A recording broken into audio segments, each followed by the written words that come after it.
A high school teacher was forced to resign after a 16-year-old student of hers went through her phone while she was monitoring the halls, found some semi-nude pictures of her, and then sent it out to his peers. Now, she was forced to resign, even though the 16-year-old student was the one who violated her privacy.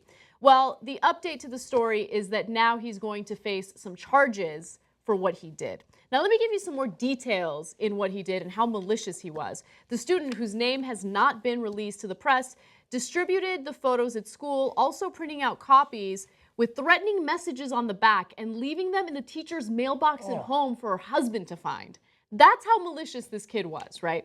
Well, police have just announced that the student had been arrested and charged with Computer Crimes Act, or with the Computer Crimes Act, and aggravated voyeurism, two charges frequently pieced together in lieu of existing revenge porn laws when someone hacks personal electronics to distribute nude or sexualized photos of a victim.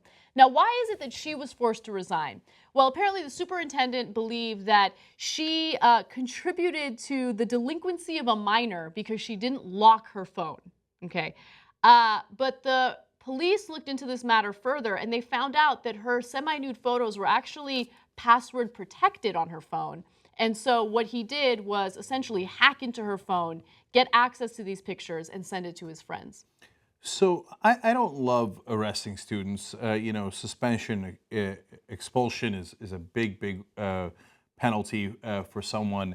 In this case, he was particularly malicious. I mean, he figured out a way to hack her passcode. He sent the pictures to her husband. It turns out she'd taken them for her husband anyway. So that turned out to be not as damaging as he had suspected. But I don't care so much about how he's punished as I care about making sure she isn't punished.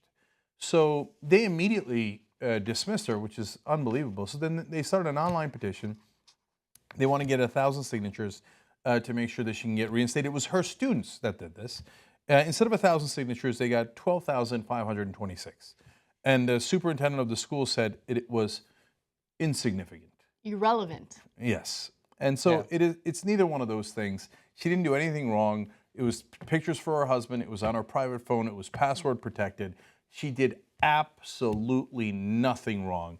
And if they don't rehire her, it's an outrage, and some other school district would be lucky to have her and should hire her instead. So the fact that she was originally got in trouble because she hadn't locked her phone, which made it too easy for him to be corrupted by her semi-nude pictures, by itself would be ridiculous.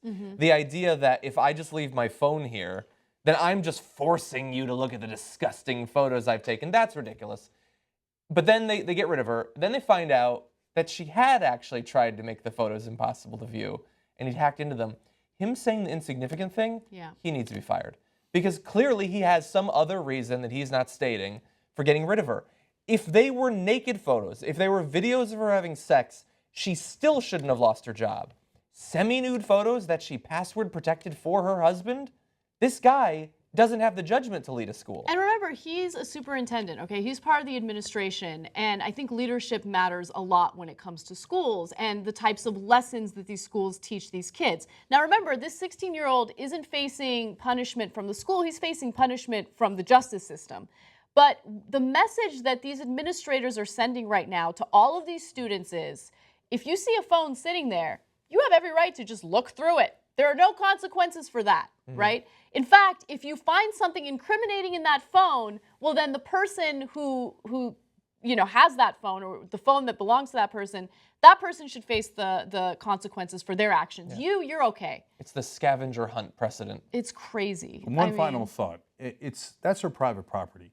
Imagine if it was a different form of property, her house. Yep. And the guy breaks into her house, steals her pictures, and then sends it around school, and then you fire her.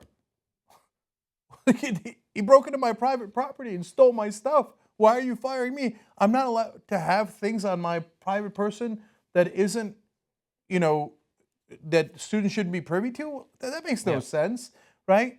And just because your phone is portable and is carried with you doesn't mean that people are allowed to break into it. So and by the way, if this is the precedent now that if you have naughty stuff on your phone, you should lose your job, let's check his phone. Because he could leave it out any second, and I feel like I have to look at the phone, Yeah. I might become delinquent. Let's check all the teachers at that school who think that she should be fired No, and see how I much would- dirty smut they've got on their smartphones. I mean, it's a great point by John. If you're sitting in a room with him, you should just snatch his phone. And if he complains, go, no, this is insignificant. And just hack into it and find out what's in it. And then spread it around to everybody and go, no, it's okay. It's insignificant. Dude, privacy is so important. I don't go through my fiance's phone. My fiance's phone is like sitting right there in front of me. I'm not even tempted by it, right? You're too You got- trusting. I've gone through his phone.